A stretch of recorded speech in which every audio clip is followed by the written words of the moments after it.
siang menjelang sore.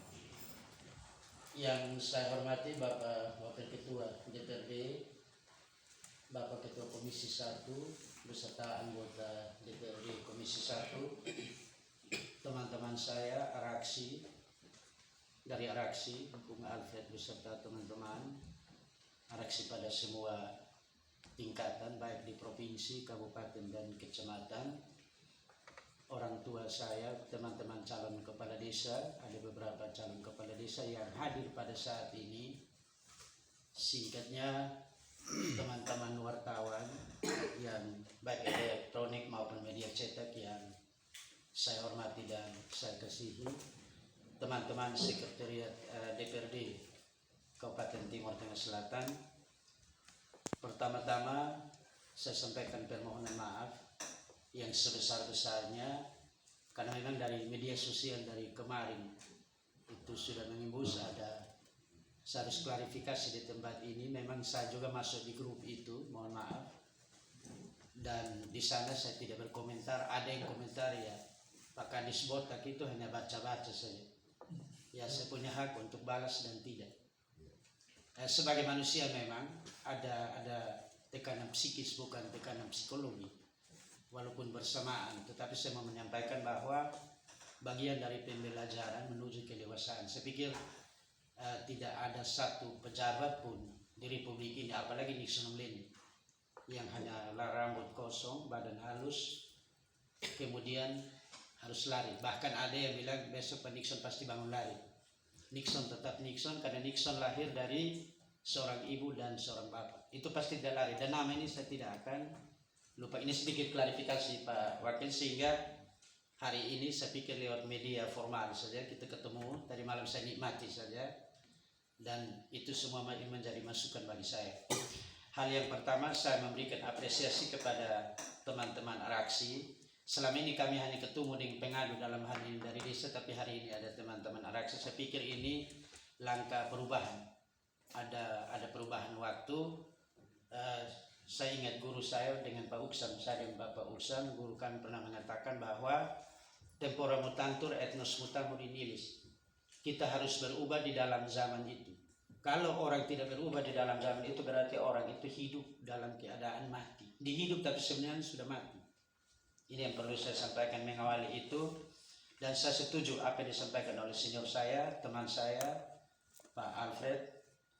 Beliau selalu memberikan penyegaran bagi kami adik-adik untuk selalu berubah. Tapi selalu saya katakan tadi, yang saya pahami bahwa kita semua belajar, dan yang saya tahu ada yang namanya demokrasi prosedural dan demokrasi substansial. Kalau demokrasi prosedural, dia lebih mengutamakan aspek normatif. Dan ketika saya diperhadapkan pada jabatan maupun sebagai itu, saya harus menjunjung tinggi apa yang namanya demokrasi prosedural. Kemudian di balik itu juga disebut sebagai demokrasi substansial. Terima kasih banyak. Demokrasi substansial menginginkan kesetaraan antara hak kedaulatan dari masyarakat. Dalam hal ini kalau kita turunkan di dalam bentuk demokrasi lokal, dalam hal ini pemilihan kepala desa, saya diperhadapkan pada dua hal ini. Yang pertama, mengedepankan aspek demokrasi substansial yang sesuai dengan ranah demokrasi prosedural, atau mengawinkan dua ini. Dan saya setuju yang disampaikan oleh Pak Alfred, bagaimana, nah ini kami membutuhkan kehati-hatian. Ketika kami harus larinya ke demokrasi substansial yang lebih mengutamakan usul saran dari pengadu atau ini, maka di sanalah bingkainya adalah demokrasi prosedural. Dalam hal ini yaitu mulai dari Undang-Undang Nomor 6 Tahun 2014, Permendagri 112, kemudian di breakdown dalam, nanti sebentar ditambahkan oleh teman-teman, kalau saya merajai juga kurang bagus, tidak ada keseimbangan. Jadi saya perlu sampaikan ada Perda Nomor 10 Tahun 2015 yang dirubah ke Perda 4 Tahun 2017, kemudian turunannya adalah Perbuk 27 tahun 2017, kemudian Perbuk 9 tahun 2002. Inilah yang membingkai jalannya demokrasi lokal yang ada di kabupaten ini. Mohon maaf saya menyampaikan itu menjawab apa yang disampaikan oleh teman saya, kakak saya, sahabat saya Pak Alfred sebagai Ketua Araksi. Perlu saya sampaikan bahwa nanti yang akan menjelaskan tentang regulasi mulai dari undang-undang sampai di turunannya itu ada Pak Kabid Pemdes, itu Pak Mason M. Yenenoliu, kemudian ditambahkan oleh Pak Kabak Pem. Saya dari sisi ini saya mau menyampaikan permohonan maaf bahwa sebenarnya saya setuju ini tidak ditunda. Kita tidak tunda pilkades, karena kalau tunda pilkades maka kita merubah. Kita harus sampaikan ke Menteri Dalam Negeri untuk kita rubah tahapan menyangkut pilkades. Kita rubah, yang kita geser itu adalah penyesuaian jadwal pencoblosan. Penyesuaian jadwal pencoblosan atau pemungutan suara. Jadi bukan kita tunda pilkades. Jadi jadwal pencoblosan yang seharusnya jatuh pada tanggal 17 Juni sesuai dengan SK Bupati Keputusan Bupati Timur Tengah Selatan nomor 23 tahun 2022. Itu sebenarnya tanggal 17 ini itu harus tanggal pencoblosan, yaitu pemungutan suara. Nah, kita geser jatuhnya, kita menyesuaikan kembali. Karena apa? Ada dua hal. Yang pertama, Bapak Ibu, bahwa proses pengadaan surat-surat tidak dilakukan sesuai jadwal karena ada dua hal. Yang pertama yaitu DPT, daftar pemilih tetap, itu kita peroleh pada tanggal 27 Mei. Kemudian berita acara, ini bukan dari desa, ini dari semua desa 136 ini. Jadi akumulasi tanggalnya Bung Arfa itu hanya pada tanggal 27 Mei kemarin. 27 Mei 2022 itu DPT ditambah dengan berita acara. Jadi berita acara penetapan calon tetap kepala desa, berita acara, kemudian berita acara penetapan nomor urut serta disertai dengan pas foto. Itu baru masuk, itu terakhir tanggal 8 pagi kemarin, sehingga setelah tanggal 8 pagi kami terima, siangnya saya minta PPK untuk segera masukkan dokumen ke ULP. Ini karena itu yang pertama, hal yang pertama perlu kami sampaikan. Sehingga hal yang kedua yaitu perlu kami sampaikan bahwa waktu yang bersamaan memang kita akui bahwa kalau di dalam buku biru itu tidak ada rekomendasi DPRD. Kita setuju. Dibaca semua pasal, baik Perda maupun Perbu, itu tidak ada rekomendasi DPRD. Yang kita tahu adalah rekomendasi Timwas, tim pengawas tingkat desa. Tetapi demi menjaga keseimbangan hubungan antara DPRD dan pemerintah daerah yang sama-sama adalah unsur penyelenggara pemerintah daerah, maka rekomendasi DPRD kita terima dan kita tidak lanjuti, khusus mengenai surat kesehatan dari dokter umum pemerintah. Kalau tidak salah itu ada 3 desa, mohon izin Pak Wakil, itu ada 3 desa, desa Oepliki, desa Nelatlete, ditambah di Oekam. Yang jalan itu hanya desa Oepliki di Oekam. Nelatlete tidak. Kenapa Nelatlete tidak? Karena ada berita acara dari panitia tingkat desa Nelatlete untuk mereka tetap berjalan sesuai dengan keputusan yang sudah diambil, yaitu tetap pada Perda dan Perbu. Sehingga ini menjadi domain dari panitia desa. Karena di panitia itu bahwa di dalam panitia itu kedudukan. Jadi ada panitia desa, ada panitia kecamatan, dalam hal ini camat, kemudian ada panitia kabupaten. Masing-masing punya kedudukan, tugas pokok dan fungsi. Tapi diarahkan kalau desa tetap itu kewenangan panitia tingkat desa. Kami tidak bisa mengintervensi keputusan di tingkat desa. Begitupun Timwas. Keputusan Timwas desa itu bersifat final dan mengikat. Kami tidak bisa di dalam perda kita bahwa keputusan Timwas yang merekomendasikan putusan itu menjadi kewenangan dari tim pengawas desa. Jadi yang tadi ditanyakan oleh teman saya menyangkut Monas, yaitu nanti panitia tingkat desa itu menjelaskan kenapa sampai harus seperti itu. Terlepas dari ada pertemuan 2 kali 24 jam di mana dan siapa yang mengatakan itu, saya sampai hari ini belum tahu. Saya belum tahu bahwa, tapi karena keputusan panitia bahwa yang bersangkutan diakomodir, itu mungkin bisa diminta untuk bisa menjelaskan. Tapi intinya saya mau menyampaikan pada kesempatan ini, teman-teman ketua, teman-teman singkatnya Bapak Ketua Fraksi, bahwa yang paling menekan sini adalah kita terbatas, kita mohon maaf, kita kemarin ada 10 desa itu masih kita masih dengan ada rekomendasi DPRD, kita masih tidak ada 2 persoalan itu. Ada 2 persoalan. Yang pertama, kita untuk yang DPP itu terakhir itu tanggal 27. Nah, nilai pagu anggarannya pakai teman-teman semua itu 835 juta. Dari 835 juta ini kemarin ya kita harus tempuh lewat proses tender. Kenapa? Karena memang perpres seperti itu harus tender. Kalau saya buat penunjukan langsung, malah saya mengaburkan aturan penunjukan langsung. Dan itu bukan mekanisme. Begitu saya tanda tangan SK untuk penunjukan langsung, maka di terhadap kasus-kasus yang tadi diangkat ada beberapa desa, saya pikir itu terus terang terlepas dari unsur pembiaran, terus terang ada tim yang turun ke Monas, tapi intinya kami bekerja dalam tim memang, sehingga yang disampaikan. Tapi kalau ada yang bilang Kadis PMD surat palsu, kalau surat dari Nixon ini pasti palsu dong, karena disetiru tantangan. Tapi kalau ada stempel dinas berarti sah. Ya mungkin orangnya yang fotonya dari kiri atau kanan berbeda, tapi nama tetap Nixon Obleni dan stempel dinas. Itu saya berani katakan bahwa itu sah. Baik, saya pikir mungkin itu, dan mohon izin Bapak Wakil, sebagai Ketua Komisi, untuk mohon izin teman-teman Araksi untuk dilanjutkan oleh Pak Kabid Pemdes. Silakan Pak Kabid. Mungkin seputaran regulasi yang berkaitan dengan pelaksanaan pilkada. Silakan.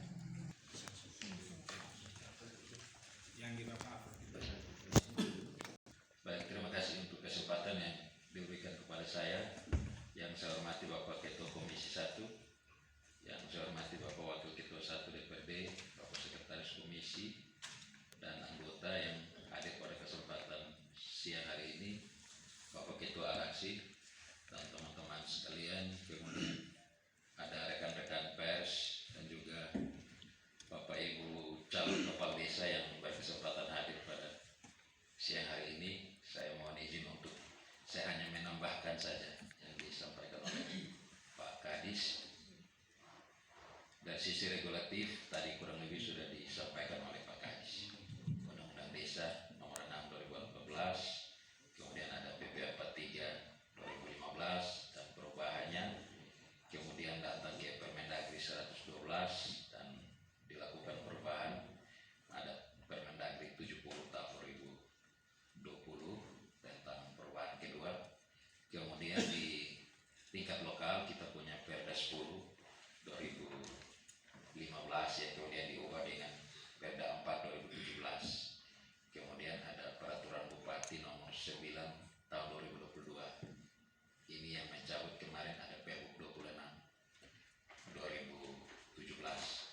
besar untuk tanggal 17 ini ternyata harus tidak jadi kita laksanakan.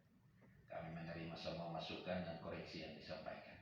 Dan bagi saya secara pribadi, secara teknis, saya menilai ini sebagai evaluasi untuk pelaksanaan ke depan. Karena sejujurnya bahwa PKS ini tidak bisa dipandang remeh. Ini satu proses besar yang penuh dengan dinamika yang kadang-kadang saya pribadi juga merasa bahwa dengan seusia ini saya harus dihadapkan dengan satu proses yang begitu luar biasa. Karena kemarin begitu selesai 49 desa, langsung maju lagi ke yang 136. Jadi tadi yang saya dengar dari semua yang disampaikan, kalau saya secara pribadi, saya juga dalam pemahaman yang sama. Mari kita cari solusi bersama, sehingga proses pilkades ini bisa kita lanjutkan supaya bisa selesai dengan baik. Terkait berbagai kekurangan yang terjadi yang tadi sudah disampaikan, secara pribadi saya mohon maaf. Ya, saya mohon maaf dan saya jadikan ini sebagai bahan evaluasi. Karena pasti ke depan 2025 nanti kita harus proses lagi 85 desa. Jadi mungkin dari sisi regulasi ada hal teknis yang perlu untuk kita benahi. Kami juga terbuka menerima setiap masukan untuk nanti ke depan kita menjadi. Dan mungkin dari saya teknis kurang lebih seperti itu. Kalau ada yang kurang saya mohon maaf. Waktu saya kepada Ketua Komisi 1 bersama dengan anggota DPRD Komisi 1 mohon izin untuk saya langsung. Yang pertama, dari tim WAS Kabupaten secara teknis kami sudah laksanakan tugas dan tanggung jawab sebagai tim WAS tingkat kabupaten. Kegiatan kami sudah selesai dalam tahapan-tahapan sesuai dengan regulasi yang ada. Hari ini kita masuk pada masa tenang, sehingga apa yang tadi disampaikan rekan saya, sampai di mana tugas Timas, sehingga hal-hal yang terjadi ke depan ini tidak diawasi. Kami mengawasi sejumlah pengaduan dari Timas desa. Ketika ada pengaduan dan ada jawaban atau rekomendasi dari Timas, dikembalikan kepada panitia desa untuk melaksanakan. Sementara yang kami lakukan sejak awal sampai dengan masa kampanye, di masa kampanye kami tidak temukan ada hal-hal yang bertentangan pada saat mereka kampanye. Sehingga sampai dengan hari ini tidak ada pengaduan, baik itu dari Timas ke panitia sampai ke tingkat kabupaten. Jadi tugas Timas sampai ke ranah yang satu ini itu sudah menjadi domain daripada teman-teman tingkat panitia kabupaten untuk nantinya proses pengadaan sampai pada tahap pencoblosan. Dengan kondisi yang ada sekarang ini, tentunya berpulang pada semua proses dari tingkat desa yang menyerahkan sejumlah dokumen. Dokumen itu termasuk di dalamnya adalah masing-masing kandidat yang harus menyerahkan dokumennya untuk direkap di tingkat kabupaten. Selanjutnya disiapkan dokumen itu untuk serahkan ke ULP untuk proses pengadaan surat suara. Demikian. Bapak Kadis mungkin bisa jawab kita secara real, apakah penundaan ini adalah sebuah by design Itu harus clear. Penundaan ini apakah sebuah by design? Kenapa? Karena tidak mungkin ketika PMD menyusun akan perbu dan juga menyusun akan SK itu tidak memperhitungkan jangka waktu tender. Tidak memperhitungkan jangka waktu. Ya, seharusnya kita tahu jangka waktu tender. Sehingga antara tenggat waktu antara penetapan calon sampai pada tender 21 hari, maka kita tidak bisa tetapkan tanggal 17. Atau mungkin perlu kami dapat penjelasan, sebenarnya mungkin yang direncanakan oleh dinas adalah sudah nanti kita PL saja, atau mungkin kita kasih ke desa saja untuk desa penggandaan sendiri. Desainnya kita buat memang tiap desa, terus kasih ke desa kok pengadaan sendiri. Tetapi mungkin timbang-timbang, oh ini uang besar ini, uang 800 juta ini, kalau desa timbang sendiri, tekit obat nak neomas empo isona on me. Kalau kita pertimbangkan sampai di situ, maka ini akan, makanya kesimpulan saya adalah apakah ini by design? Karena apa bagi saya? Tadi saya coba hitung, contoh saya sebut saja Oenlasikie saya sebut saja bahwa pemilihnya 1404 sesuai DPT. Itu DPT yang sudah termasuk ada di Kalimantan, ada di Singapura, Malaysia, itu totalnya itu 1404. Kalau kita hitung real per suara atau per surat suara 5.000 saja, atau hampir 4.500, maka dia butuh sekitar 6 jutaan. Sehingga yang saya mau tawarkan, itu maaf saya tidak bermaksud berdebat. Yang saya mau tawarkan adalah kita berpikir, kalau memang itu peluang untuk harus ada telaan staf untuk adanya diskresi bupati terhadap kondisi yang dihadapi saat ini, maka dikembalikan. Kalau sudah didesain per desa, maka dikembalikan ke desa-desa, gandakan sendiri sudah sesuai dengan jumlah DPT yang ada.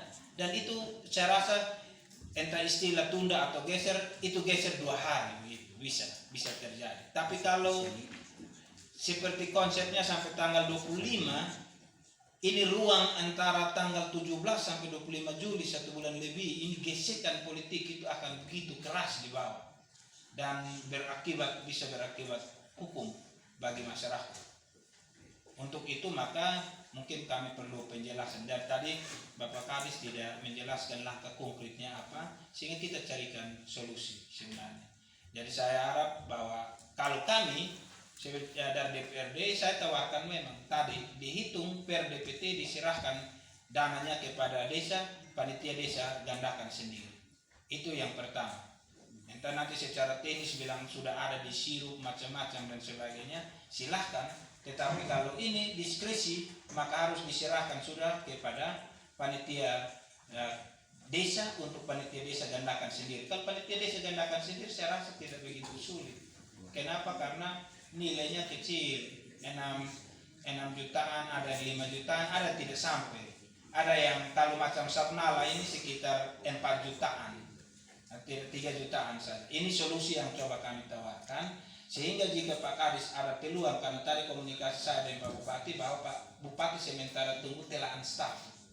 Nah, untuk itu maka telaan untuk melengkapi telaan staf itu, ini kami sarankan. Itu yang pertama.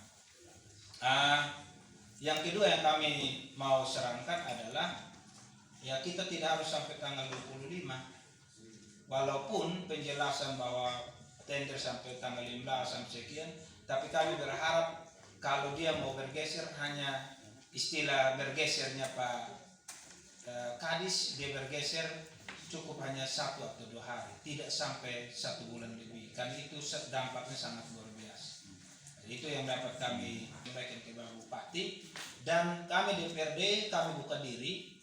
Kalau memang untuk keputusan diskresi Bupati butuh dukungan politis DPRD sebagai pimpinan, tentunya kami siap dukung demi kepentingan rakyat. Itu penegasan kami, sehingga jangan sampai bilang nanti rakyat datang di DPR punya keputusan lain, tidak. Tetapi kalau memang Bupati nanti dalam telaan staf menyatakan bahwa siap untuk adanya diskresi, secara politis lembaga DPRD siap mendukung diskresi bupati untuk kenyamanan masyarakat Kabupaten Timur Tengah Selatan.